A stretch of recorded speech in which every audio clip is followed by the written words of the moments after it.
Vamos lá, pessoal. Graça e paz a todos. Então vamos dar continuidade no nosso estudo de Josué, livro de Josué. Hoje, capítulo 4.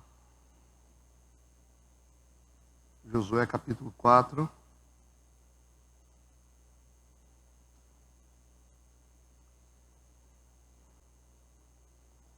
Então nós explicamos aí o propósito espiritual, de Josué. Não só informações teológicas dentro dos versículos, mas também muitas informações espirituais, Só recapitulando que Josué é uma tipologia de Jesus, levando o povo para a terra prometida, Como Jesus está nos conduzindo para o céu, Josué estava conduzindo o povo para a terra prometida. Por isso que ele tem uma característica específica. Josué tem uma característica muito específica. O nome Josué, na verdade, é o nome Jesus. E Josué está em hebraico.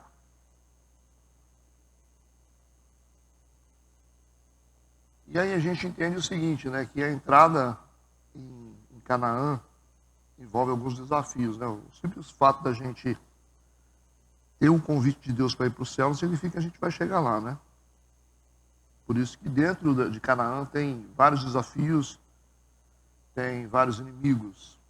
Não basta ter uma promessa, Tem que conquistar também essa promessa. E a gente viu no capítulo 1, que dá o esboço da entrada na terra prometida.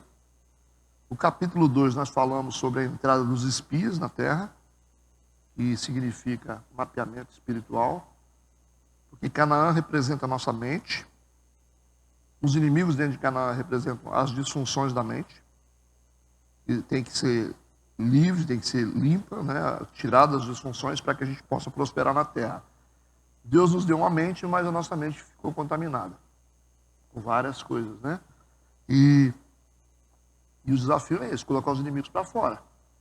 Os inimigos são os problemas que a gente carrega. Os espias é o mapeamento, eles chegam, conseguem identificar lá na casa de Raabe, nós já falamos sobre isso, só estou dando uma passada, Significa mapeamento do território através dos espias. Depois nós fomos para o capítulo 3, que fala sobre a travessia do Jordão, representando o batismo do arrependimento. Lembram disso? Porque Jordão foi um cenário de arrependimento onde João Batista batizava as pessoas.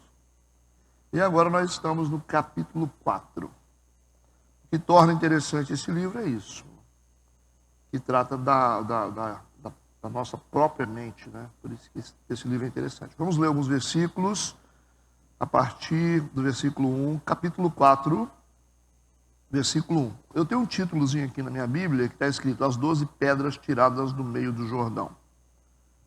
Então, o contexto aqui desse capítulo é altares. Altares. Altar, Vocês lembram o que significa altar, Construir um altar. Então, o contexto aqui é a construção de altares. A história vai rodar em torno disso. Vamos ler, versículo 1. Sucedeu que, acabando todo o povo de passar o Jordão, falou o Senhor a Josué dizendo: Tomai do povo 12 homens, de cada tribo um homem. E mandai-lhes dizendo: Tirai daqui do meio do Jordão, do lugar onde estavam firmes os pés dos sacerdotes, 12 pedras. Levai-as convosco à outra margem e depositai-as no alojamento em que haveis de passar esta noite. Chamou, pois, Josué os 12 homens que escolhera dos filhos de Israel, de cada tribo um homem. E disse-lhes Josué: Passai adiante da arca do Senhor, vosso Deus, ao meio do Jordão, e cada um levante uma pedra sobre o ombro, segundo o número das tribos dos filhos de Israel. Para que isso seja por sinal entre vós, e quando vossos filhos no futuro perguntarem, dizendo: O que significam essas pedras? Então lhes direis que as águas do Jordão se separaram diante da arca da aliança do Senhor, passando ela pelo Jordão. Separaram-se as águas do Jordão, assim essas pedras serão para sempre por memorial aos filhos de Israel. Capítulo pequenininho, como todos os capítulos de Josué, né? Não é tão exaustivo como os livros anteriores. Mas vamos lá. Oremos. Pai Santo, querido, te louvamos, te bendizemos, agradecemos pela tua presença. Continue a nos guiar nessa jornada. Nós te pedimos em nome de Jesus. Amém, amém. Ok. Vamos lá, gente. Então está aqui. Sucedeu que, acabando todo o povo de passar o Jordão, falou o Senhor a Josué, dizendo. Vamos para o versículo 1, né? Então, esse capítulo, ele é um importante detalhamento do capítulo 3.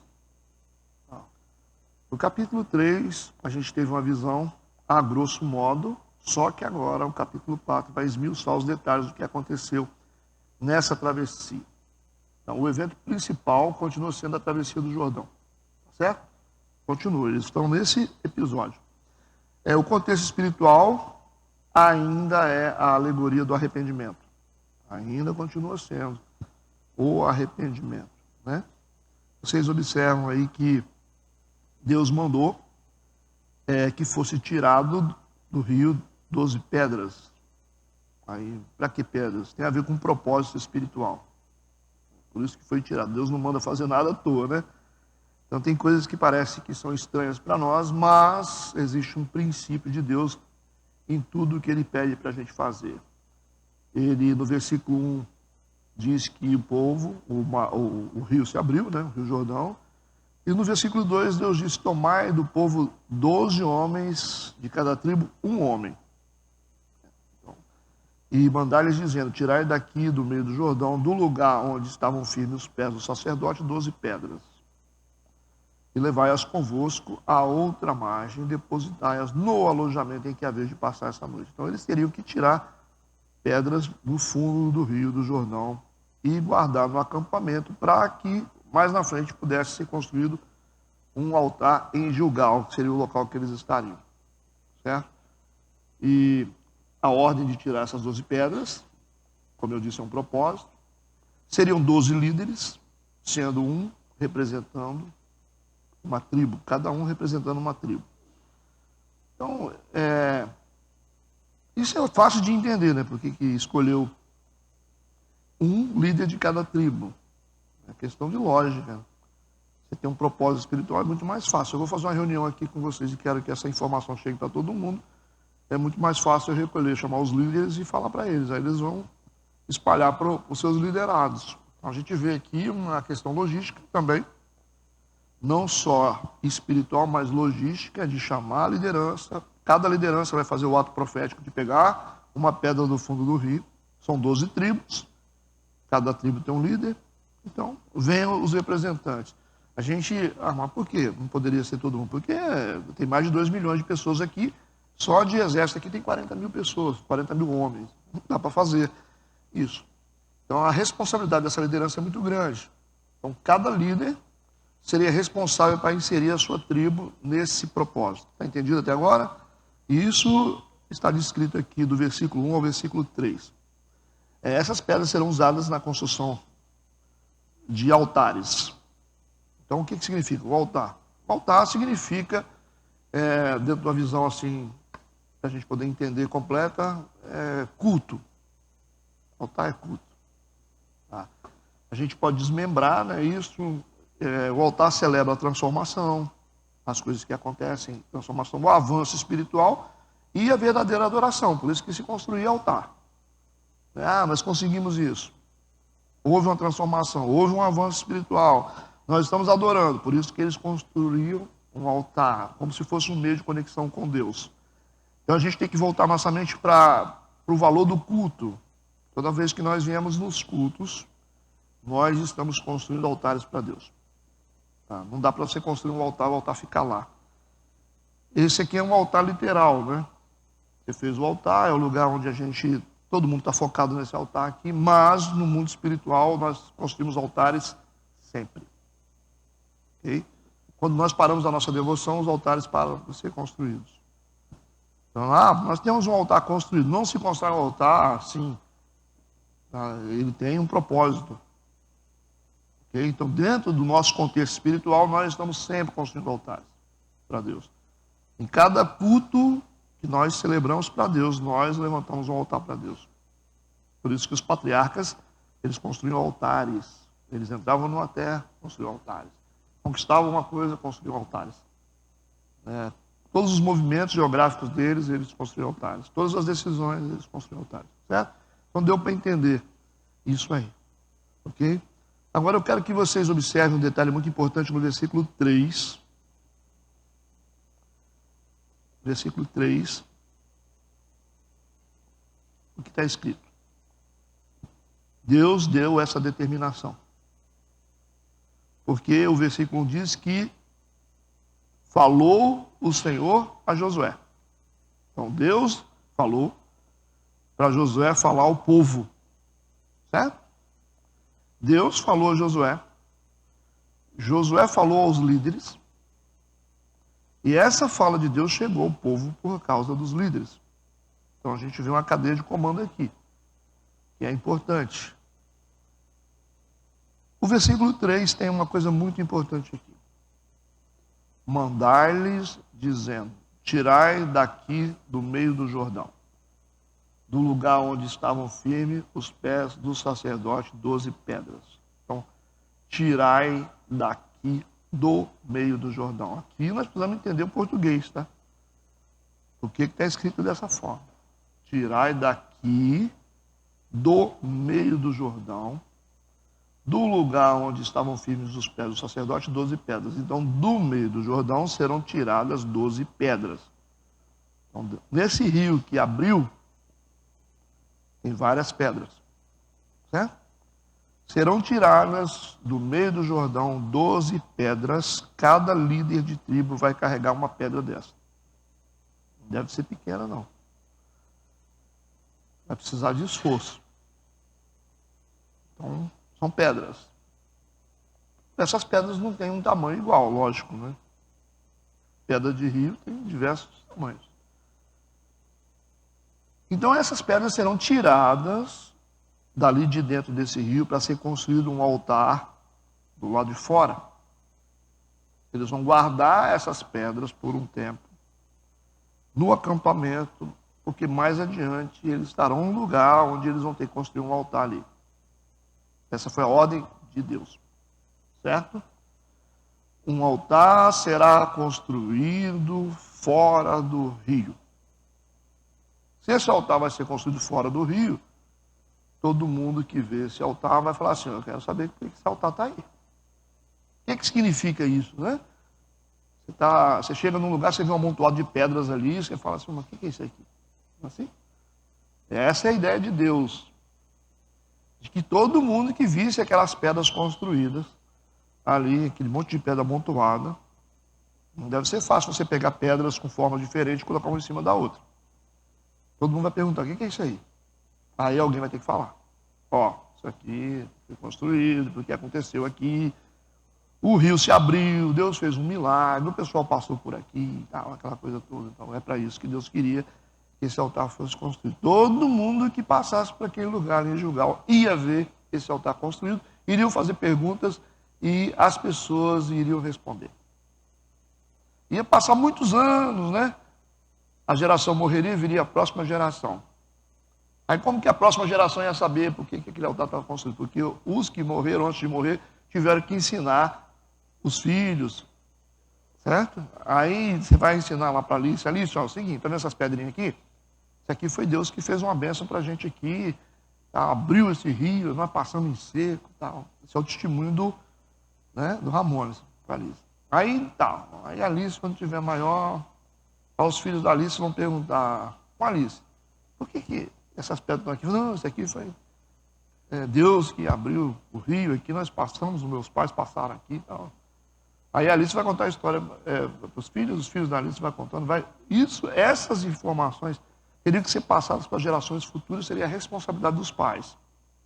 Seria o legado daquilo que Deus fez. Então, o legado daquilo que Deus fez tem a ver com aquilo que Deus faz e com aquilo que Deus vai fazer. Certo? Mas isso só chega nas próximas gerações se a gente se responsabilizar por isso. Então vocês vão ter que ensinar os filhos de vocês. Essa é a obrigação. Então essa identidade de Deus, ela só vai chegar nas gerações futuras se a nossa geração tiver a responsabilidade de pregar essa realidade. Sentir a profundidade disso? Então nós vamos ter que fazer isso. A gente tem que levar mais sério as coisas de Deus. Nós precisamos deixar um legado sólido para gerações futuras, porque Deus vai cobrar isso da gente. Então vocês têm a obrigação de ensinar as pessoas que estão debaixo da autoridade de vocês, os funcionários de vocês. Não estou falando para empurrar na garganta deles, não. Mas eles têm que dizer o seguinte, gente, é o seguinte, esse lugar aqui tem um altar construído para Deus. Mas por quê? Porque Deus que fez tudo isso aqui. Tá certo? Aí todo mundo que chegar lá vai falar assim, isso aqui é fruto de um milagre. Porque o Deus dele fez isso aqui. Agora, se vocês quiserem fazer política com as pessoas, então vocês podem ficar à vontade. Vocês vão ser gente comum que vai morrer e vão ser esquecidos na história. Nada pior do que não ter legado. A única coisa que é importante para o ser humano é legado. Aquilo que você deixa.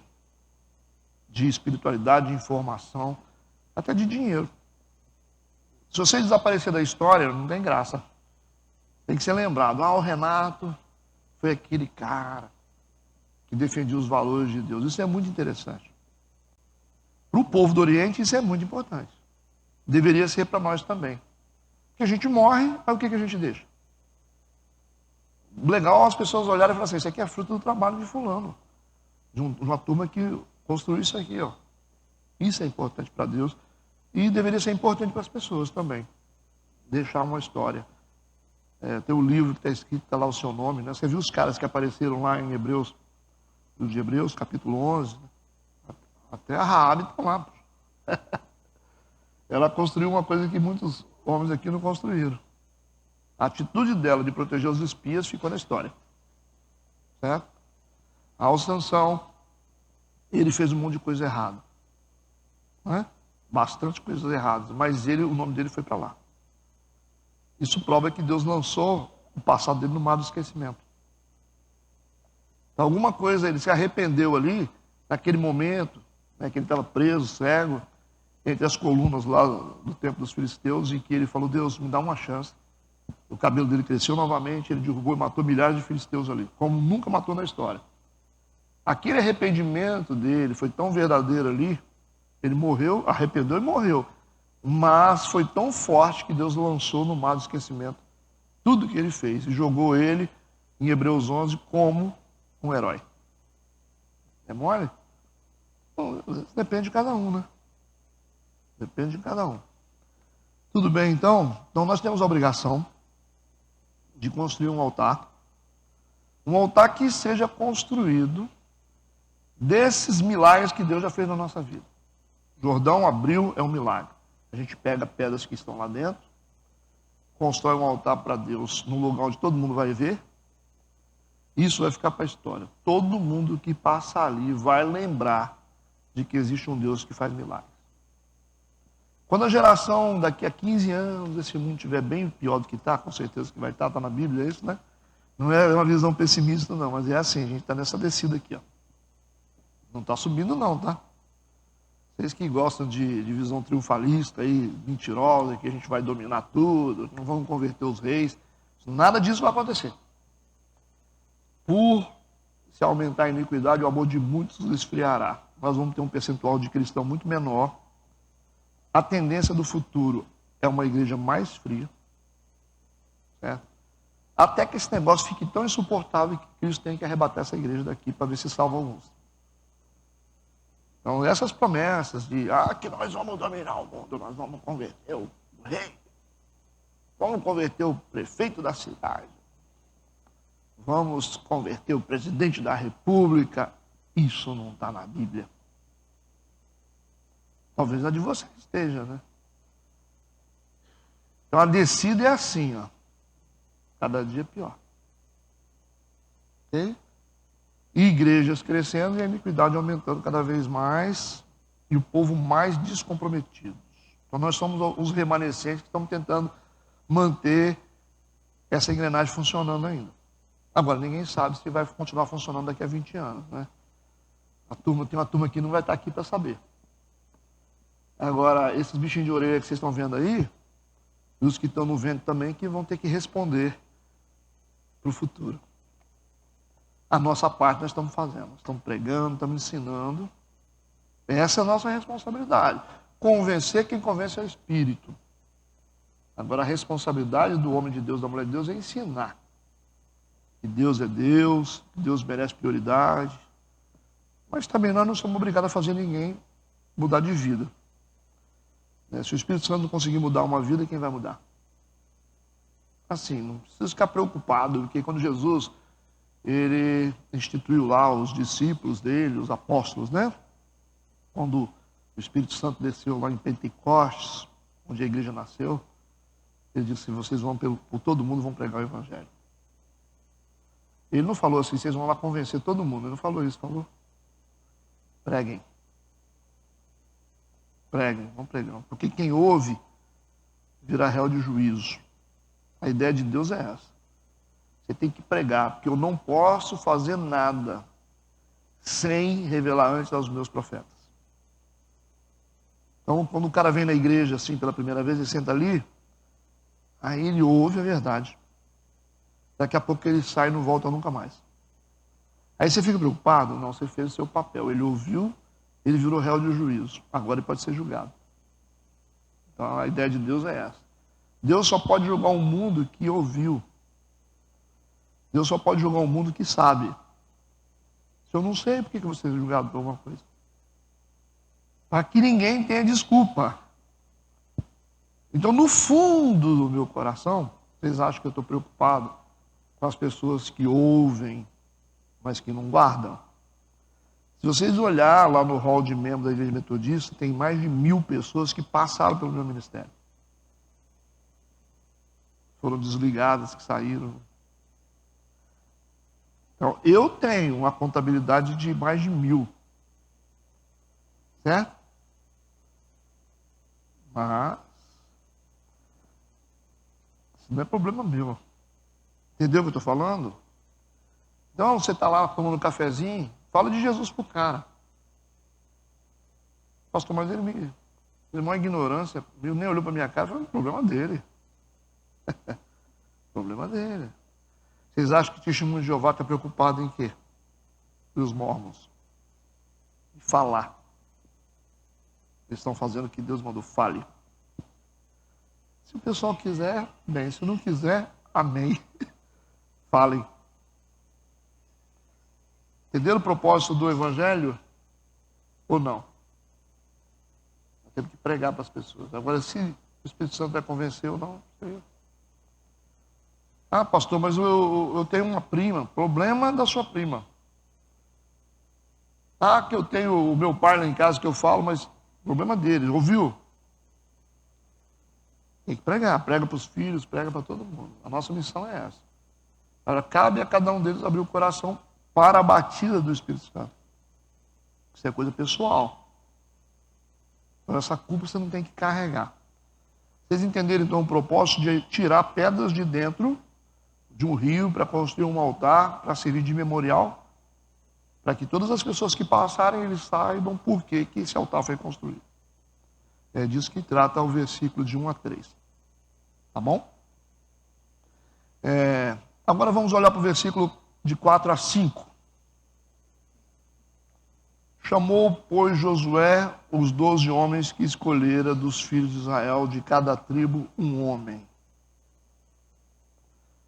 E disse-lhes Josué: passai adiante da arca do Senhor vosso Deus ao meio do Jordão, e cada um levante uma pedra sobre o ombro, segundo o número das tribos dos filhos de Israel, para que isso seja por sinal entre vós, e quando vossos filhos no futuro perguntarem, dizendo: o que significam essas pedras?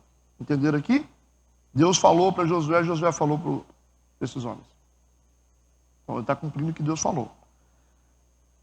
Essa seria uma experiência que seria uma marca para as futuras gerações, como eu disse para vocês. Esse seria um altar visível para todos os homens. Virem aquilo que Deus fez. Certo? Isso tem a ver com Evangelismo, pregar o evangelho, dar testemunho, tá? Quando as pessoas olharem para você, elas vão ver o que Deus fez. Ao olhar para a sua empresa, vai saber o que Deus fez. Ok? Vamos seguir. Então vamos ver o versículo 7, que é o contexto, né? Então lhes direis que as águas do Jordão se separaram diante da arca da aliança do Senhor, passando ela pelo Jordão, separaram-se as águas do Jordão, assim essas pedras serão para sempre por memorial aos filhos de Israel. Aí todo mundo já entendeu por que essas pedras foram tiradas de lá, né? Versículo 8. Fizeram, pois, os filhos de Israel, assim como Josué tinha ordenado, e levantaram 12 pedras do meio do Jordão. Ok? Como o Senhor, isso é importante, dissera a Josué, segundo o número das tribos dos filhos de Israel, e levaram-nas consigo ao alojamento e as depositaram ali. Essas pedras serão guardadas, para que quando chegarem em Gilgal, esse altar seja construído. Eu quero saber se vocês têm até agora alguma dúvida. Eu não quero que vocês façam colocações. Quando for colocação, eu digo para vocês. Ou que vocês expressem algum sentimento através das palavras, mas eu quero saber se vocês têm dúvida. Presta atenção, hein, alunos de escola bíblica. O que eu estou falando. A pergunta é essa. Se alguém tiver dúvida, a pessoa levanta o dedo. Ô pastor, eu percebo. Não é isso que eu estou falando. O que eu vi que eu achei interessante. Não é isso que eu estou falando. Eu estou perguntando se vocês têm dúvidas. Se não tem dúvida, a gente segue. Lá na frente eu vou fazer outra pergunta. Alguém tem alguma coisa que você achou que é importante, né, nesse momento aqui do estudo? Aí é outra coisa. Sacaram isso? Alguém quer fazer alguma colocação? Aí é outra coisa. Alguém tem alguma coisa para acrescentar? Aí é outra coisa. A pergunta agora é essa. Alguém tem dúvida? Sobre o propósito da construção desse altar? Entendeu? A gente precisa criar essa coisa aqui para a gente poder desenvolver, senão vai ficar travado aqui. Tá certo? Antigamente, né, a gente começa ministério e a gente fica meio assim, comendo mosca, né? A gente não entende de igreja. Aí tinha uma senhorinha lá no canto e falava assim, ô pastor, eu tenho uma dúvida. Aí eu falei, fala irmã. Eu estava até sentindo no meu coração aqui, né? Eu falei, por que você sentiu? Queria contar um testemunho. Eu falei, não. Aí não. Mas a gente está começando, aí fica lá a senhorinha 20 minutos falando o testemunho dela. Não, porque eu fui pegar o ônibus, aí graças a Deus o cara passou, deu carona para mim, eu vejo que aquilo foi uma bênção de Deus, tal, 20 minutos. E a galera estudante ficava quase passando mal. Então, o que eu estou fazendo aqui? Sabe, isso aí é complicado esse negócio. Aí os irmãozinhos mais religiosos, pastor, você tem que dar uma chance para a senhorinha, tadinha dela. Ela só queria contar 20 minutos de testemunho. Não, aqui não é lugar para isso. Então, quando o pastor abrir para testemunho, você conta testemunho. Teve uma época também que as pessoas queriam contar testemunho. Não contar testemunho, pastor, eu ia voltar. Não, porque uma pessoa pagou um jantar para mim, eu achei que foi uma bênção. Eu sabia que alguém pagou o jantar. Os testemunhos, pastor, mas todo testemunho vale, então você enche um culto de testemunho e você vai ver o que vai dar no final. É igual dar oportunidade para os outros. Você vem cansado do serviço, aí vai 15 lá para cima, oportunidade. Você vai ter culto? Acabou o culto, não tem culto. Então, nós estamos ligeiros. Nós somos uma igreja em crescimento. Então, tudo para nós é importante. A nossa logística tem que ser uma dinâmica, tem que ser um negócio rápido. E o diabo ele adora roubar tempo da gente. A única coisa que a gente tem é tempo. De valor para nós, o tempo é a coisa mais preciosa que a gente tem. Porque muitos de vocês talvez poderiam estar trabalhando agora e estão aqui. Chegamos num acordo aqui? Isso não quer dizer que vocês têm que ficar em silêncio. É só ser inteligente o suficiente para saber o que o pastor está falando e o que ele está perguntando. Porque o dia que vocês estiverem ensinando alguém também, vocês vão colocar em prática. Agora, versículo 8, nós vimos aqui que os filhos de Israel fizeram assim como Josué tinha ordenado. E levantaram 12 pedras do meio. Esse do meio aqui é claro para vocês? O do meio significa que eles tiraram as pedras tiraram do meio para fazer um altar do lado de fora. Essa instrução é muito interessante, porque ela veio da onde? Diretamente de Deus. Deus falou para Josué, está claro o texto. Tirar 12 pedras do meio do Jordão. A seguir nós vamos ver uma atitude voluntária de Josué agora, que você não vê escrito na Bíblia, pelo menos a Bíblia não mostra, que Deus está instruindo para isso. Olha o versículo 9. Então o texto nos indica que essa é uma atitude voluntária de Josué. Você não vê uma instrução de Deus atrás, porque senão teria que estar escrito. Tudo bem até agora? É o segundo ato dele agora, que o primeiro ele já fez. Deus mandou os homens tirarem as pedras, Josué falou para eles, eles tiraram, levaram e vão guardar lá no acampamento. Versículo 9, agora levantou Josué também. Agora essa é uma atitude voluntária. Isso é coisa de Josué. Isso é coisa do homem de Deus, brotou no coração dele. Por favor. Também 12 pedras no meio do Jordão. Levantou Josué também 12 pedras no meio do Jordão. Qual a diferença que tem nisso aqui? O primeiro altar foi tirado 12 pedras do meio do Jordão, para ser construído um altar do lado de fora. Josué voluntariamente agora, ele levanta agora 12 pedras no meio do Jordão. Mudou ou não mudou? Agora é diferente. Agora ele não está tirando pedras para construir um altar lá fora. Agora ele está pegando pedras para construir um altar no meio do Jordão. Por quê? Porque o Jordão está aberto. Os sacerdotes estão ali em pé, com a arca nos ombros. Enquanto eles estão ali, o rio está contido, igual o Mar Vermelho. Tudo seco, o chão. Entendido isso? O Josué decidiu construir um altar no meio agora. Aí vamos lá, né? No lugar onde estiveram parados os pés dos sacerdotes que levavam a arca, e ali estão até o dia de hoje. Então nós temos dois altares aqui. Um altar que vai ser construído do lado de fora do Jordão, onde todo mundo vai ver, e um altar que será construído no meio do Jordão. Para que serve esse altar?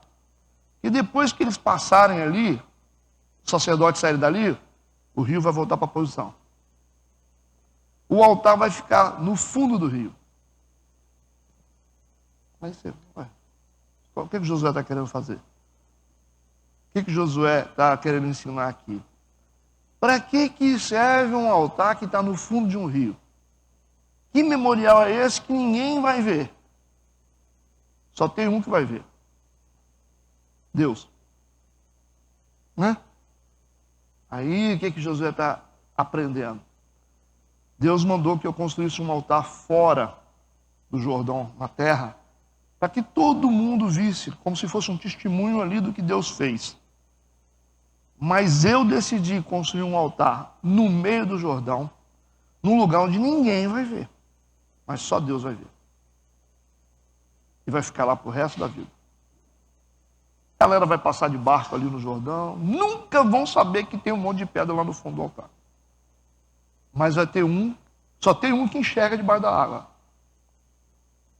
Então o que vocês entenderam com isso? Esses são altares de testemunho. O testemunho externo e o testemunho interno. Existe um lugar onde Deus vê e todo mundo vê. E existe um lugar onde só Deus vê. Entenderam isso ou não? E aí você fala assim, poxa, mas aí não tem graça, né? Só Deus que vai ver? Esse é o mais importante. Às vezes as pessoas falam, você não é cristão, você não faz nada por ninguém, eu não vejo você fazendo nada. Você não vê não, meu irmão, mas Deus está vendo. Não é isso? Vocês perceberam que o lugar mais importante, não estou dizendo que o altar fora não é importante, Mas o lugar mais importante é o que acontece dentro da gente. As pessoas olham para você e devem falar assim, esse aí não sabe o que você tem por dentro, não sabe o amor que você tem por Deus, não sabe as renúncias que você faz, não é certo? Então, assim, nós não precisamos nos preocupar, porque existe um lugar onde as pessoas vão ver, mas existe um lugar onde Deus vê. E a gente tem que ter essa preocupação de construir isso. Porque, geralmente, as pessoas só se preocupam em construir altares lá de fora. Você estava até brincando, né? Onde tem o holofote, né? É brincadeira, não é verdade? Então, quais são os altares que são construídos no lugar onde só Deus vê? E aí que está o mistério. Então, é um mistério. Às vezes a gente julga as pessoas pela imagem das pessoas, mas não sabe o que as pessoas têm por dentro. E essas pessoas que são discriminadas, né, muitas vezes pelo sistema religioso, são as pessoas que têm mais verdade dentro do coração. Deus não se preocupa com defeito, Deus se preocupa com coerência. Certo? Coerência. Você pode ter problema. E se você está lutando para mudar, se você é uma pessoa sincera, então Deus respeita isso. Muito melhor do que alguém que não mudou nada e acha que é alguma coisa. Então a única coisa que mantém a gente de pé, no meio dessa coisa toda aí, se chama misericórdia. As misericórdias do Senhor são a causa de não sermos consumidos. Então, se você não entender o que é misericórdia e graça de Deus, você não vai parar em pé. Como diz o outro, né? Eu sou miserável, sou pobre, mas o Senhor está cuidando de mim. Eu não presto para nada, mas Deus me escolheu e estou tentando melhorar. Senhor, tem paciência comigo que eu vou conseguir chegar lá. Essa tem que ser a nossa oração. E Ele tem. É nós que não temos. Então, quando Deus te chamou, Ele sabia quem você era. Ah, pastor, mas vocês estão pensando que o defeito que a gente tem quebra Deus? Quebra não, Deus não é de vidro. Deus nos escolheu, deu Jesus por nós, sendo nós ainda pecadores. Deus não escolheu a gente por causa de mérito que a gente tinha, porque nós éramos bons. Aliás, Deus não gosta de ninguém pronto. Não gosta. Por isso que ele disse para Paulo que ele põe o tesouro em vasos de barro, para que a honra e a glória seja dele. Vocês já viram Deus escolher alguém pronto? Já viu Deus? Vou escolher o cara, não tem pronto. Mas se você está pronto, você está pronto por você mesmo. Você tem que estar pronto por Deus. Os pobres de espírito. Então, assim, a gente tem que entender que a gente só se completa em Deus. Se a gente não está em Deus, nós somos pobres de espírito. Nós somos ricos em espírito quando a gente está com Deus. Então esse é um problema de igreja, de achar, não, porque eu não sou digno. Cara, eu não estou nem aí. Eu não estou nem aí. Eu tenho a minha personalidade, estou tentando ajustar ela com a vontade de Deus, sempre. Mas quando Deus me chamou, Ele sabia quem eu era. Exatamente. E a gente vai tentando melhorar devagarzinho com a ajuda de Deus, mas Ele sabia quem eu era. Ou não? Eu sabia quem Paulo era, Saulo de Tarso. Quando Deus chama Saulo de Tarso, ele está respirando ameaças de morte, não está rezando, não. Não é assim? Contra os discípulos do Senhor. Ele pega Saulo de Tarso no momento onde Saulo está com sangue nos olhos e com a faca na boca atrás dos crentes. Então, vocês acham que vocês vão sobreviver como igreja com pose de religião? Vocês não vão conseguir. Ocultando os medos que vocês têm por dentro e despistando, vestindo capa, vocês não vão sobreviver. Então, vocês vão sobreviver como cristãos quando você tiver o coração aberto para dizer assim, eu estou aqui. Eu não presto para nada, mas eu estou disposto a mudar. Me ajuda aí, me ensina. Aí ele vai levando a gente. É essa geração que vai sobreviver. Agora aquela turma que fica assim, não, eu não sou assim, eu não sou assim. Você não vai dar conta. Você não vai dar conta. Você vai ser um bestão. Vai chegar um ponto que você não vai sustentar essa posição nunca mais. Então, às vezes, assim, eu não tenho filtro. Eu sou o que eu sou. O que eu sinto, eu falo. Se eu estou bem, eu estou bem. Se eu estou mal, eu estou mal. Certo? Não dá, né? Como eu disse, né? Ou você explode para dentro, ou você explode para fora, né? Eu prefiro explodir para fora. Porque se você explodir para dentro, você entra em depressão. Então, eu jogo para fora. É isso aí. A gente tem que ser tudo com moderação, né? Mas a gente tem que ser transparente com Deus, ser verdadeiro com Deus, falar dos nossos limites. Às vezes você fala assim, Deus, eu acho que daqui para lá eu não consigo passar mais não. Ele falou, não, vamos continuar que eu vou te ajudar. É assim que funciona. Eu não vou dar conta desse treino, você tem certeza, Deus? Eu sempre falo isso, eu vou dar conta mesmo, Senhor? Se eu tenho certeza, o Senhor confia. Então eu sempre falo, eu não confio em ninguém, só confio em Deus, não confio nem em mim. De vez em quando eu fico duvidando de mim mesmo. Você nunca ficou assim? Hã? Quando você pensa que Deus desistiu de você, Ele vem e te abençoa. Quando você pensa que Deus vai te dar uma serpente, Ele te dá um peixe.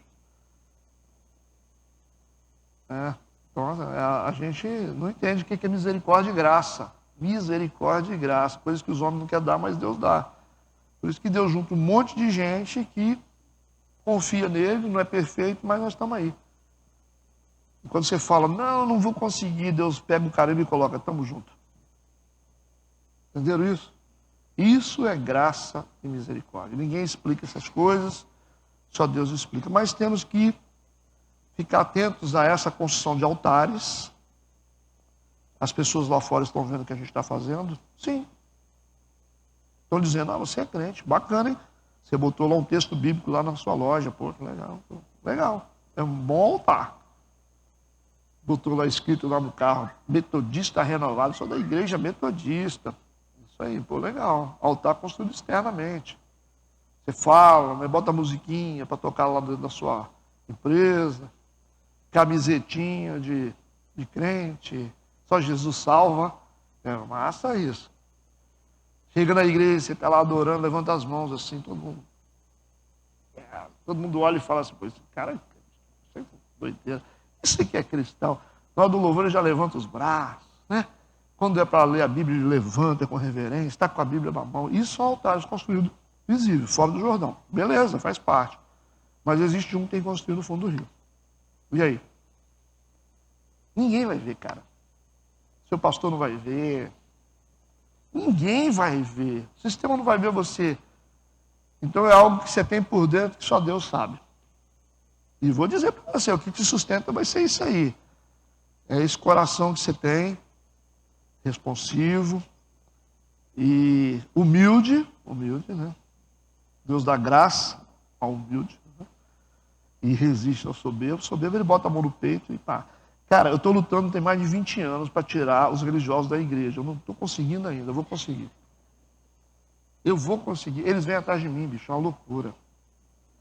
Eles insistem em não me amar, mas eles não largam a teta da vaca, bicho.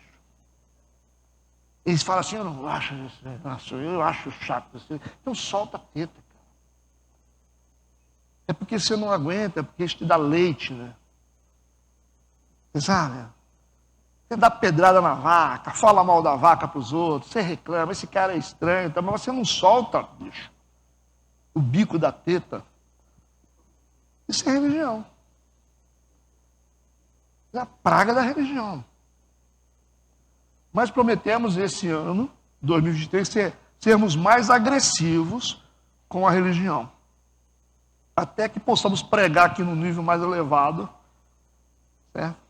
Quando chega assim, fala, mas, nossa, velho, tem certeza que você quer ficar aqui? Tem um amigo meu aqui do lado que é gente boa, caramba, vai lá. Gente, nós não podemos conduzir uma igreja renovada com um monte de bobeira. De gente que vive de pose, gente que, não, eu acho que... Não acha, cara. Todo mundo aqui é igual, bicho. Aqui não tem rei, não, só tem um, né? Deus. Todo mundo é igual. Aqui, empresário lava vasilha, e daí? Mas... não, bicho. Não, mas eu sou. Cadê seus frutos? Eu não tenho, então você não é. Você não é, bicho. Cai na real. Não, mas eu fui da igreja há 20 anos. Mas não é, bicho. Você ficou 20 anos na igreja, 30 anos na igreja. Cadê seus frutos? Quantas almas você ganhou para Jesus? Você não é, cara. Tá certo? Bota na sua cabeça. Rasga o seu diploma. Eu sou pastor. Cadê suas ovelhas? Você não é, cara. Você não tem nem cheiro de ovelha. Ah, mas... religião. Títulos e títulos e títulos. 2023 a gente promete tirar um percentual maior. Você quer ser... essa fala ofende o religioso. A gente fala assim, pastor, o senhor fala de um jeito, pastor. Nossa, pastor, acho que... Se souber o que é religião, a religião crucificou Jesus. E a religião está disposta a matar profeta, que fala a verdade só em nome das vontades pessoais. A religião quer matar os profetas, quer tirar a voz profética. Mas não vamos ser teimosos. Toda vez que a pessoa chegar na porta, olha lá para cima. Igreja Metodista Renovada. Renovada. Nós rompemos com a tradição. Nós rompemos com a religião. Ok? Se você se sente mal com o que eu estou falando, é porque você é religioso. Pode ter certeza. Vai para casa e pensa sobre isso.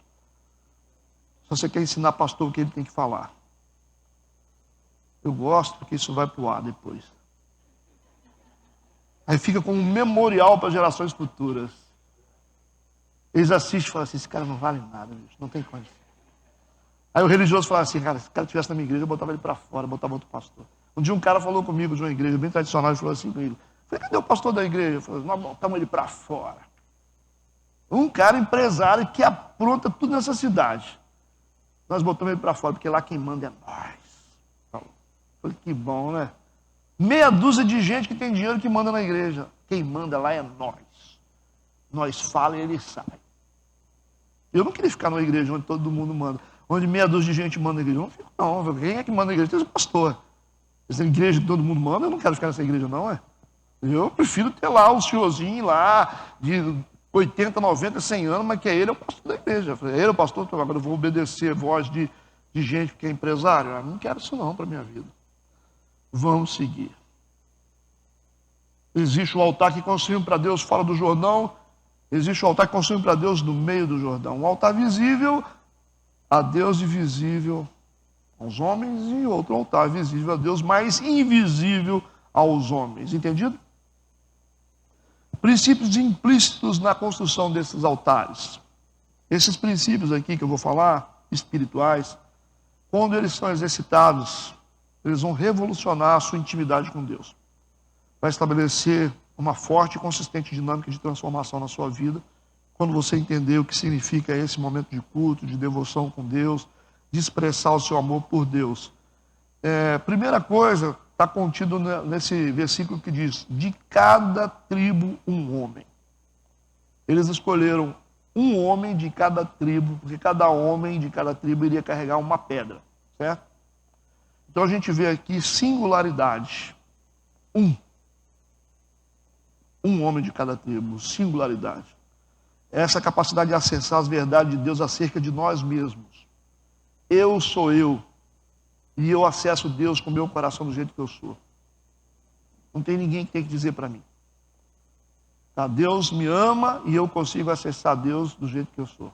Se é de uma forma irreverente, se não é, se é quieto. Tem gente que sente Deus ali quietinho. Tem gente que sente Deus chorando. Tem gente que sente Deus pulando. Cada um sente Deus do jeito que quiser. Então nós temos uma singularidade diante de Deus. Por isso que o texto diz, de cada tribo, um homem. Nós temos que ser um na nossa relação íntima com Deus. É o nosso jeito. Deus amou o nosso jeito de ser. Não tem um padrão. Você não pode dizer para a pessoa assim, você não é de Deus porque você pula. Você não é de Deus porque você fica sentado lá e fica só chorando. Ok? Você não é de Deus porque você grita. Não, gente. Cada um sente Deus da sua forma. Às vezes você está ali, quietinho, se enchendo do Espírito Santo. Você não fala nada. Às vezes a irmã chora. O irmão lá pula, outro irmão lá roda. Problema de cada um. Eu não tenho que me preocupar com isso. Eu tenho que me preocupar com a minha conexão. Eu fico vendo gente, você viu fulano? Eu não vi nada, gente. Eu não vi nada. Aquele momento espiritual da administração, eu não vi nada. Quem tem que ver é diácono. Eu não vi nada. Eu estou ali sentindo, sabe? Deus da minha forma. Ah, mas a irmã aqui, você está fazendo o que você viu? Você não é diácono, você não é obreiro. Você estava do lado? Não, eu vi. Então você só estava vendo o irmão, você estava vendo a irmã. Você não estava sentindo Deus. Por favor, singularidade. Tá? A identidade é um dos aspectos mais importantes da nossa vida. Identidade espiritual. A maneira como nós nos conectamos com Deus. Às vezes de forma irreverente. Às vezes de forma calma. A gente precisa respeitar isso nas pessoas. Você vai entender a diferença de um para o outro. Como é que as pessoas sentem Deus, cada um do seu jeito. Você tem tempo para ficar julgando? É porque você não está, você está ligado em outra coisa. Entenderam isso? Segundo, diversidade. Ele falou 12 pedras. 12 pedras. São pedras diferentes, cara. Essa pedra não tem padrão. Você vai pegar 12 pedras no fundo de um rio para construir um altar, você acha que vai achar pedra tudo do mesmo tamanho? Não acha, cara. Cada um pega uma pedra, uma maior que a outra, uma menor, tal. Então existe uma diversidade, 12 pedras. Essa é a sua essência criativa. Okay? Diversa. Essa é a identidade do seu ministério. O jeito como você transmite Deus para as pessoas. A sua forma de ser, a sua paixão. Tá? Não fica assim, não, tem que copiar a Lagoinha, tem que copiar a Rio Sonho. Deus não está nem para esses trem. Deus não está nem para isso. Você tem diversas formas das pessoas comunicarem Deus para as outras pessoas. Então nós temos diversidade. Temos pessoas diferentes, formas diferentes. Isso que torna a igreja legal. Você tem aquele momento que a nossa igreja, às vezes, ela parece que é uma igreja séria. O pessoal fala assim, essa igreja é muito séria, não sei o que, formal. Aí quando eles chegam assim, vê um negocinho assim, esse pessoal meio assim, aí eles ficam assim, uma mistura de um monte de coisa. Ao mesmo tempo que a gente é muito formal, daqui a pouco a gente é bem leve, solto. Então você vai no retiro, você já fica assim, o que essa igreja é? Você não acha. Entendeu? Você fala, é pentecostal. Por quê? Eu fui num culto, rapaz, o pessoal ficou pulando, eles são pentecostal. Aí falou, não, eu não vi pentecostalismo neles, não. Eu vi eles, lá as séries são muito assim, não sei o quê. A igreja deles tem até lustre lá nas festas deles. Né? Aquela paisagem clássica. Eles falam assim, esses caras devem ser igual mormon. Aí eles vêm assim, aí eles tomam susto. Assim. Aí eles ficam 15 dias, daqui a pouco eles vão embora. Porque a diversidade, gente, das coisas. Nós somos uma mistura de muita coisa. Para algumas coisas nós somos tradicionais. Para outras coisas nós somos renovados. Para outras coisas nós somos pentecostais. Depende. Se é para experimentar os dons, nós queremos ser pentecostais. Se é para poder deixar as coisas organizadas, aqui nós vamos ser tradicional, igual os tradicionais são. Nós queremos uma igreja organizada, com as contas pagas. Nós queremos bons templos, boa logística. Queremos ser igual aos tradicionais. Certo? Se for na hora do fogo, nós queremos ser muito pentecostal. E daí? Se for para a gente vir, dependendo da reunião, né? Tem reunião que não cabe, né?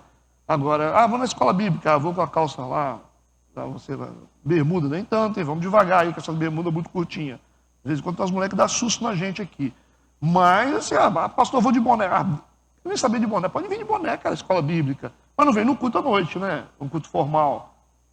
Cara, você bota uma camiseta para vir na escola, depois você bota um terno para vir na Santa Ceia. Qual o problema? O que eu sou? Eu estou de terno, daqui a pouco estou de camisa por fora, daqui a pouco estou de camiseta, daqui a pouco eu sou peão no meio da galera.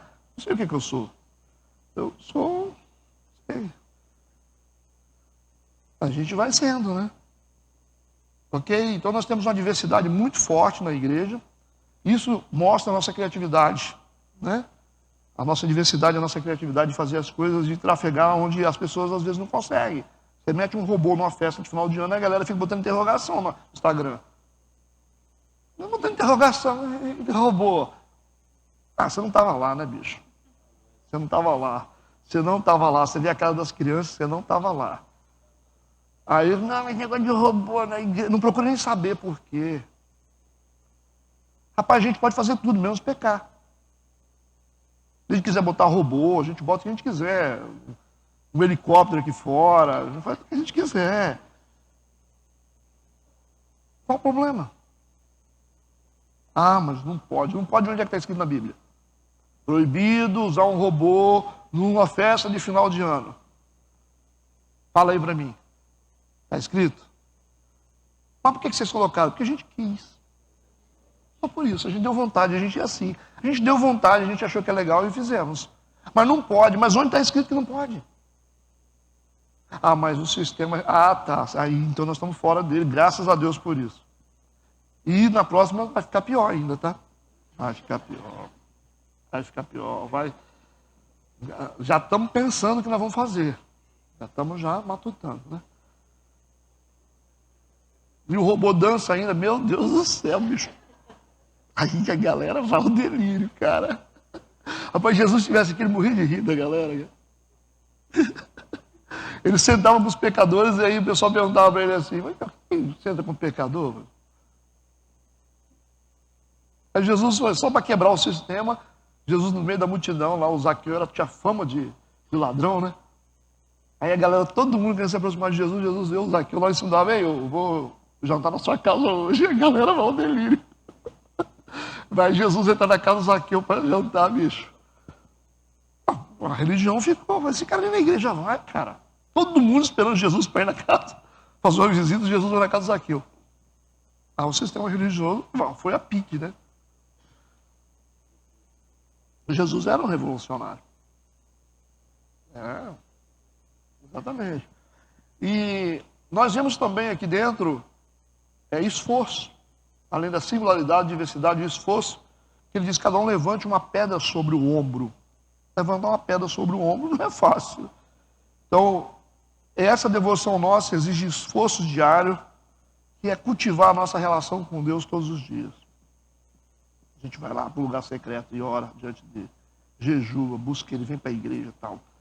A gente tem 1000 motivos para não estar aqui, porque a gente tem trabalho, a gente tem estudo, a gente tem a correria da nossa vida, mas a gente vem. Que a gente entende que é uma pedra que nós precisamos levantar, senão o altar não fica pronto. E tem sacrifício, né? Todo altar tem que ter sacrifício, a gente faz altar para isso. Então nós precisamos de singularidade, diversidade, esforço e sacrifício para que possamos fazer um bom culto para Deus. Amém? Versículo 10.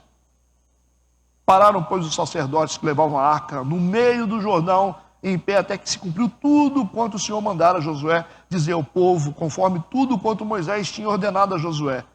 E apressou-se o povo e passou.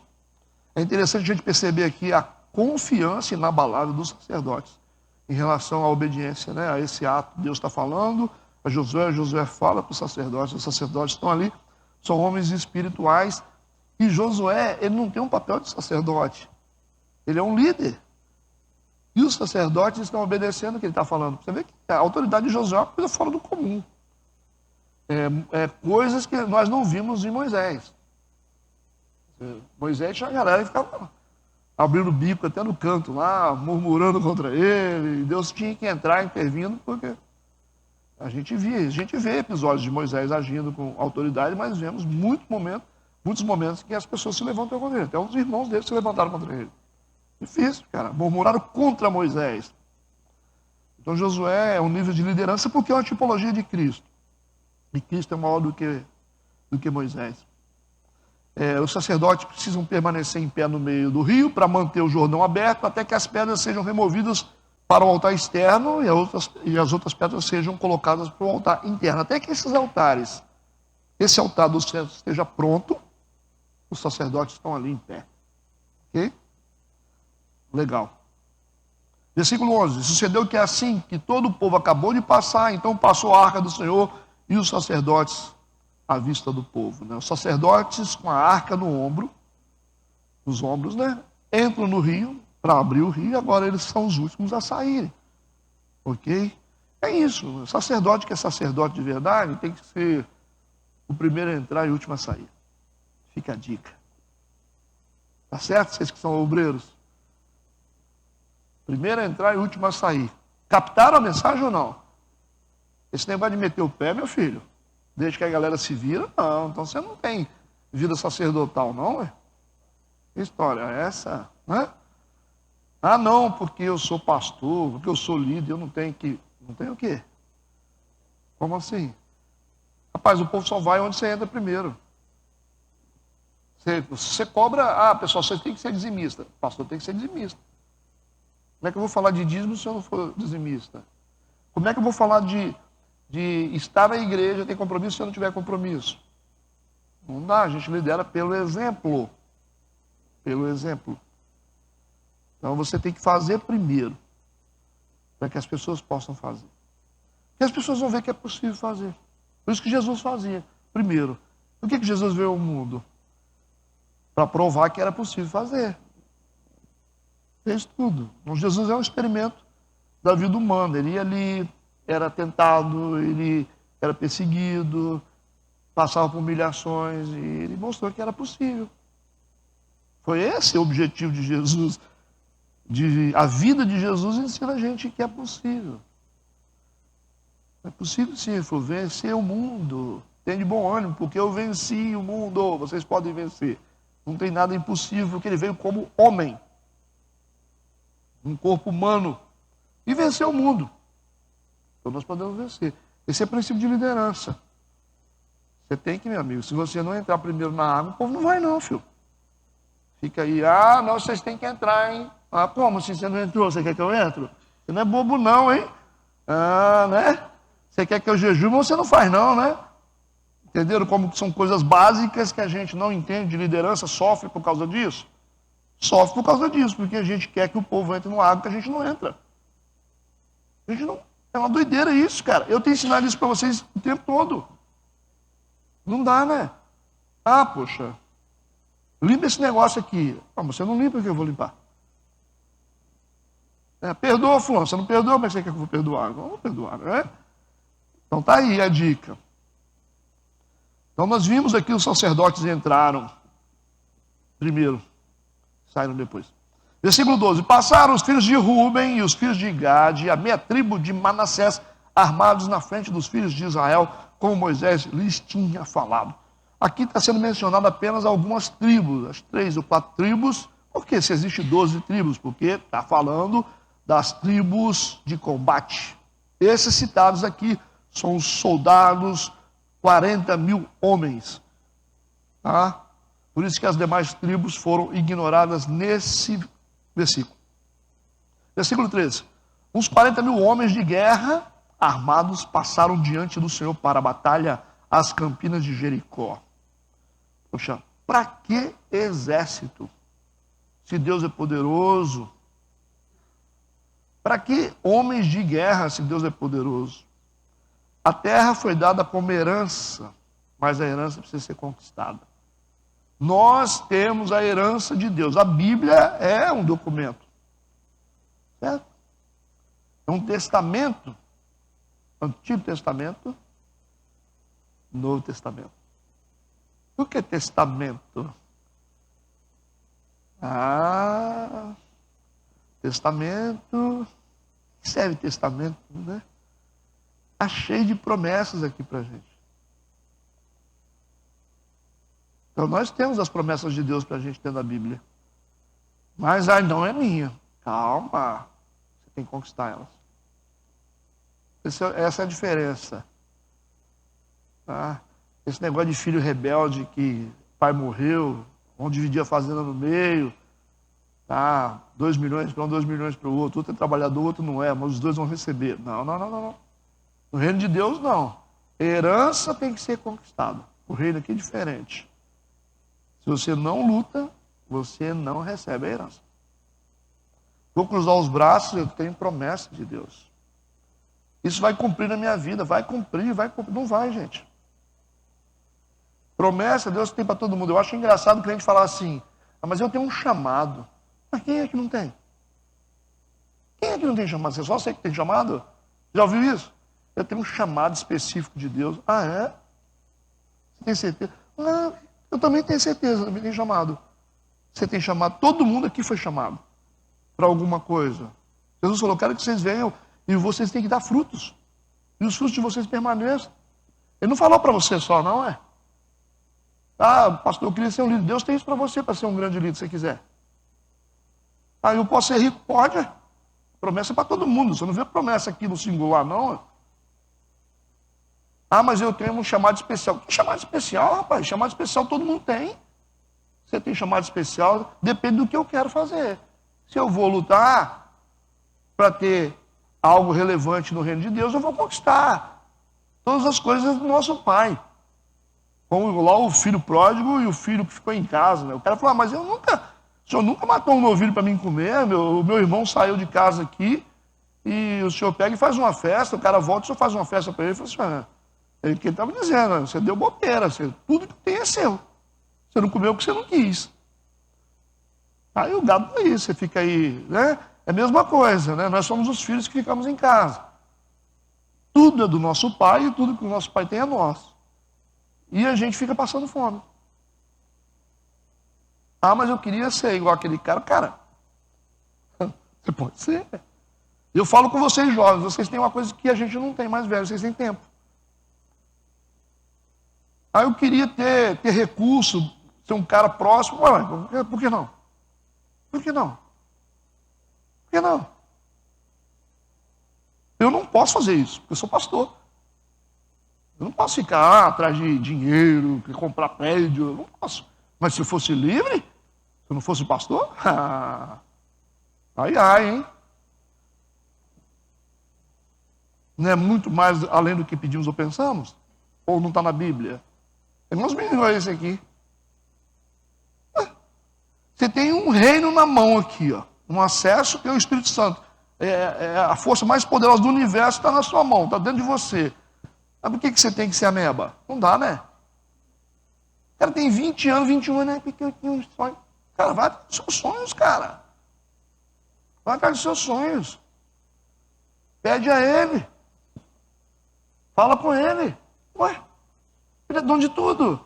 Você com 20 anos, com 21 anos, 22 anos, e eu? Não, dona Edna, nós aqui? Não, pô. Pelo amor de Deus, hein? Eu, hein? Vocês têm tempo a favor de vocês? Tempo que a gente jogou fora, né? Nós jogamos fora muita coisa, né? E esses meninos aí? 30 anos de idade, minha vida, 30 anos. Com 30 anos de idade eu dou cambalhota, meu amigo. Com 30 anos de idade você vira empresário, com 30 anos de idade você vira um grande ministro. Com 30 anos de idade, rapaz, você tem um mundo, você viaja pelo mundo. Coloca diante de Deus. Mas vai envelhecendo, vai envelhecendo. Vai envelhecendo. Vai ficando pensando assim, será? Eu aguardei pacientemente no Senhor. Vai esperar. Vai. Você não bota a faca na boca e pula para dentro não, que você vai ver o que vai acontecer. Pula para dentro, meu amigo. Vai conquistando as coisas. Vocês têm o que a gente não tinha. Vocês têm oportunidade. Hoje, qualquer menino entra na universidade, é só se dedicar a estudo. Antes, nós tínhamos que ter dinheiro para entrar na universidade. Só filho de rico que fazia um curso bom em medicina, de direito, essas coisas. Hoje, qualquer orelha seca aí que não tem nada, se estudar, vai entrar na faculdade. Tem recurso, tem ajuda. Livros, internet, o mundo de internet. A gente estudava em biblioteca antigamente. Você pegou essa época, Napoleão? Tinha uma biblioteca, livro lá, assim, ó, folheando o livro. Hoje, o mundo vem na sua mão dentro da internet. Ah, porque eu não consigo. Puxa, não fala isso comigo não. Pelo amor de Deus, hein? Não fala isso comigo não. A sua mente está cheia de Girgazeu, Eteu, Eveu. Bota essa turma para sair daí, cara. Olha a ideia aqui de Josué. Deus tem promessa para todo mundo. Deus quer o melhor para todo mundo, mas eu preciso lutar. Eu preciso lutar. Por isso que tinha 40 mil homens de guerra. 40 é número probatório. Para lutar, para conquistar a terra. Então eu preciso lutar para conquistar aquilo que Deus tem para mim. Estamos tentando, né? Depois de certa idade, mas a gente está... Eu estou vendo os mais velhos aqui, estão com mais velocidade que vocês. Ué. Tem mais velocidade. O reino de Deus, a gente vê as coisas fazendo, os homens, as pessoas mais velhas aqui que têm energia para fazer as coisas. Isso é de vocês. Plantar sementes. Você vai para o sítio trabalhar lá, você vê um percentual de gente mais velha, 80%. Cadê o jovem? Vamos plantar no reino de Deus, plantar no reino de Deus. Lança o seu pão sobre as águas. Vamos trabalhar para Deus, vamos fazer para Deus. Esse é o nosso futuro. Nós estamos plantando um futuro. Ah, vocês gostam de dormir, né? Dormir. Eu não confio em gente que dorme demais, tá? Eu tenho problema com isso aí. Gente que dorme demais, é gente que dorme de tarde, gente que dorme até 10 horas, é gente que dorme na igreja também. Gente que gosta demais de sono, isso aí não vai para frente, não. Porque o sono, dormir demais também não vai resolver o problema de ninguém. Dorme demais. Você tem que acordar cedo e dormir tarde, meu amigo. Você quer ter alguma coisa. Entendeu? Então vamos seguir. Para não ficar tenso. Estamos quase acabando, tá? Versículo 14. Naquele dia o Senhor engrandeceu a Josué diante dos olhos de todo Israel e temeram-no como haviam temido a Moisés todos os dias da sua vida. Então isso chama a atenção. O nível de autoridade de Josué sobre os seus liderados. Okay? Versículo 15 e 16. Falou, pois, o Senhor a Josué dizendo: dá ordem aos sacerdotes que levam a arca do testemunho, que subam do Jordão. Então a gente vê, continua aqui o princípio de autoridade e a cadeia de comando. Deus para Josué, Josué para sacerdote, ok? É interessante isso. É as tribos, os liderados, gente. Mais de 2 milhões de pessoas, sem nenhuma tecnologia, sem telefone, por favor, sem telefone, sem computadores, sem satélites. Nós estamos falando de 2 milhões de pessoas, mais de 2 milhões de pessoas, num deserto escasso. Como que controla esse povo, gente? Então, princípio de autoridade. Josué fala que é lei. É interessante que as pessoas pagavam com a vida a desobediência. Vai desobedecer? É igual nas tribos, né? Nesses filmes. Vai desobedecer? Então passa o facão no pescoço dele. Não estou dizendo que tem que acontecer isso. Hoje não. Mas o princípio de autoridade era uma coisa muito séria. Porque quando você insurgia contra a autoridade, você estava insurgindo contra Deus. Aí era complicado. Você se levantava contra uma escolha de Deus. Quando se levantaram contra Moisés, aí 3 mil pessoas morreram. Né? Aí, pessoal, como é que vai ser? Se você se levanta contra uma escolha de Deus, é como se você estivesse se levantando contra Deus, cara. Ele que escolheu. Mas o quê? Ah, mas eu não concordo. Você não concorda com Deus? Isso é problema de Deus. Então, por isso que a gente recebe a fúria de Deus. E isso é interessante no Antigo Testamento. A questão no Novo Testamento, você vê lá, né, aquele casal que morreu diante de Pedro, por causa de mentira, né? Vamos lá. Versículo 17 e 18, a gente está fechando, né? E deu Josué ordem aos sacerdotes, dizendo: subi do Jordão, e aconteceu que, como os sacerdotes que levavam a arca da aliança do Senhor subiram do meio do Jordão, e as plantas dos pés dos sacerdotes se puseram em seco, as águas do Jordão se tornaram ao seu lugar e corriam, como antes, sobre todas as suas ribanceiras. Então eram os pés dos sacerdotes no meio do rio que faziam com que as águas permanecessem paradas. E era a arca sobre os ombros deles que gerava esse milagre. Uma coisa conectada à outra, né? Versículo 19. Subiu, pois, o povo do Jordão no dia 10 do mês primeiro e alojaram-se em Gilgal, do lado oriental de Jericó. Então, qual época era essa? No dia 10 do mês primeiro. Esse era chamado mês de Nissan, 4 dias antes da Páscoa. Olha o que é interessante. Deus estava alinhando a mesma data da saída do Egito com a entrada em Canaã. Vocês lembram? Da Páscoa estava chegando, eles estavam se preparando porque ia sair do Egito. Deus é muito bom com essas coisas, né? E ele falou assim: agora vocês vão entrar em Canaã na mesma data da Páscoa. Certo? E o que significa a Páscoa aqui? A Páscoa tem a ver com Jesus. Lembra do sangue de Jesus? O que Deus está mostrando para a gente? É Jesus que nos tira, nos liberta, e é Jesus que nos faz entrar no céu.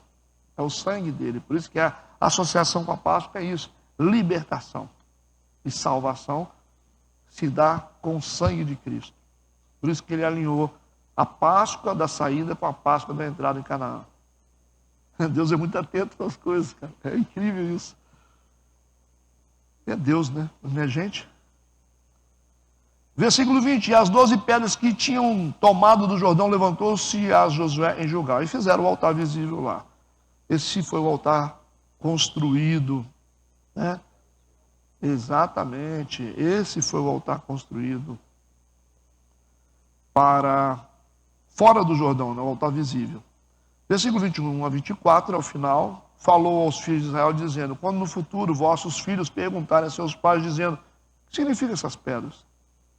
Farei saber os vossos filhos, dizendo: Israel passou em seco esse Jordão, porque o Senhor vosso Deus fez secar as águas do Jordão diante de vós, até que passasseis, como o Senhor vosso Deus fez ao mar vermelho, que fez secar perante nós, até que passássemos, para que todos os povos da terra conheçam a mão do Senhor, que é forte, para que temais ao Senhor vosso Deus todos os dias. Então, o que vai fazer com que o poder de Deus chegue até as próximas gerações é o legado espiritual que nós crentes deixaremos para eles verem. Não só o legado de informação, mas o legado espiritual. Nós vamos ter que transferir o poder. Porque o poder, ele se dá através da fé. Esse é o problema. Você não tem só um legado de informação. A próxima geração, os nossos filhos, os bebês que estão para nascer aqui, eles vão precisar de poder para sobreviver. Entendeu? Eles vão precisar de poder para vencer demônios na próxima geração. Como vocês acham que vai estar o mundo daqui a 15 anos? O que vocês acham em relação à igreja, culto, política, perseguição, homossexualismo dentro das igrejas? O que vocês acham? Como é que vai ficar isso? Quem será a geração que vai estar aqui na frente tomando conta? Porque eu e o Napoleão, nós vamos sentar naquele cantinho ali, cada um com uma bengala, olhando. 99 anos, não tá? Eu poupei algumas pessoas aqui só para dizer, tá? Eu botei eu e você porque eu sei que você é um cara tranquilo. Tá? Não botei mais gente, mas tem uma turma aqui. Não vai ser só nós, não. E quem é que vai ficar aqui em cima?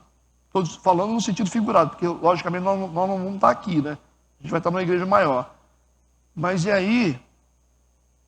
Como é que vai ser esse negócio? A transferência de poder. Será que uma igreja sobrevive sem poder?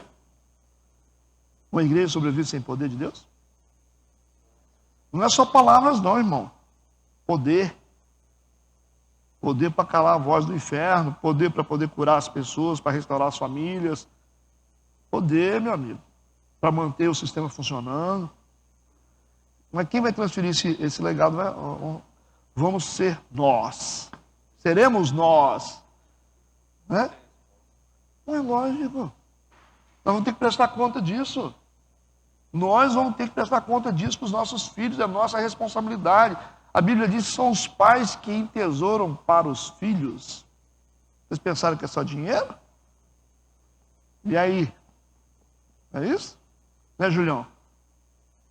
Vamos ver se o outro Júlio vai fazer esse serviço bem feito, né? Ok? Vamos ver, né? Hein, Sóstenes? Vamos lá, né, meu amigo? Vocês vão ficar com essas carinhas de vocês de dodói, entrando na fila da depressão, da angústia. Vão ficar esperando, eu tenho vontade de ser depressivo, mas não consigo. Tem gente que fica. Acha luxo, fazer charme, para chamar atenção.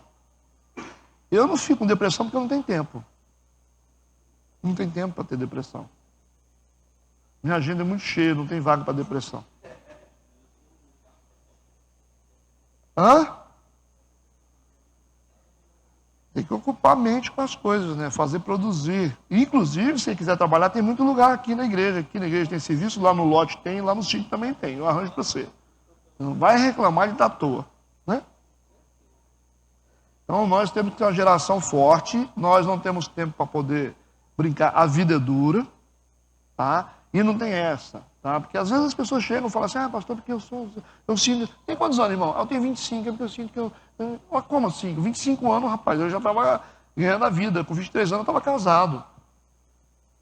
Eu já ganhava dinheiro desde os 14 anos, eu trabalhava. Então, não dá tempo.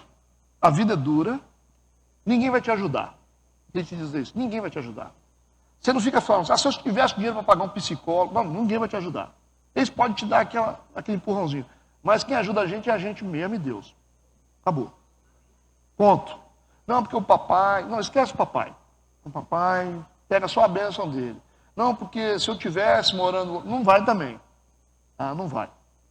Fica esperando, é utópico isso. A gente fica assim, não, se eu tivesse dinheiro para pagar uma academia, eu seria magro. Não, vai para a rua correr que é melhor. Não vai ter, não vai rolar. Mas a irmã tem um personal trainer, por isso que ela tem e eu não tenho. Cara, vai subir o morro do Barra Aparecida. Você chega lá no querosene ainda. Tô brincando. A vingança será maligna. Está entendendo o que eu estou falando? O que eu estou dizendo é o seguinte, a gente fica esperando alguém dar uma porta a gente. Não vai dar. Não vai dar. Não espera. A gente fica ali, poxa, se eu tiro... Como é que eu vou fazer, pastor? Não faz. Eu sei que corre atrás. Sei que cai para dentro. Você vai correndo atrás. Sai batendo em porta de emprego, sai não sei o quê. Vende picolé, banana, pastel em casa. Assim que a gente faz. Não vai de um jeito, vai do outro. Igual o Gideão, né? Não pode malhar o trigo lá na eira, malha no lagar. O dinheiro não entrou dessa forma, vai entrar do outro jeito. Meu amigo, Deus gosta de gente assim.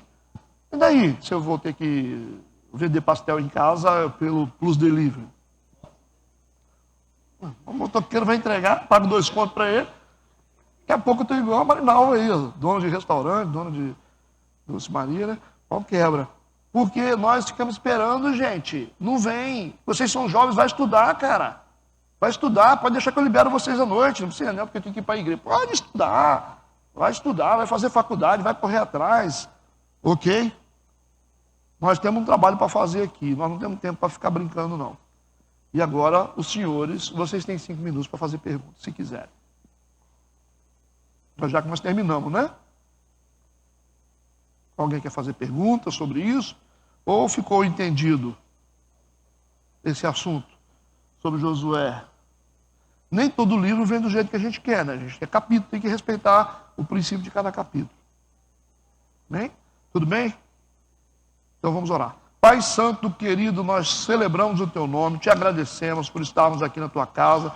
Nos leve em paz, guardados pelo Teu poder. Que nesta noite tenhamos uma santa ceia maravilhosa, renovando a nossa comunhão com o Senhor, em nome de Jesus. Amém e amém.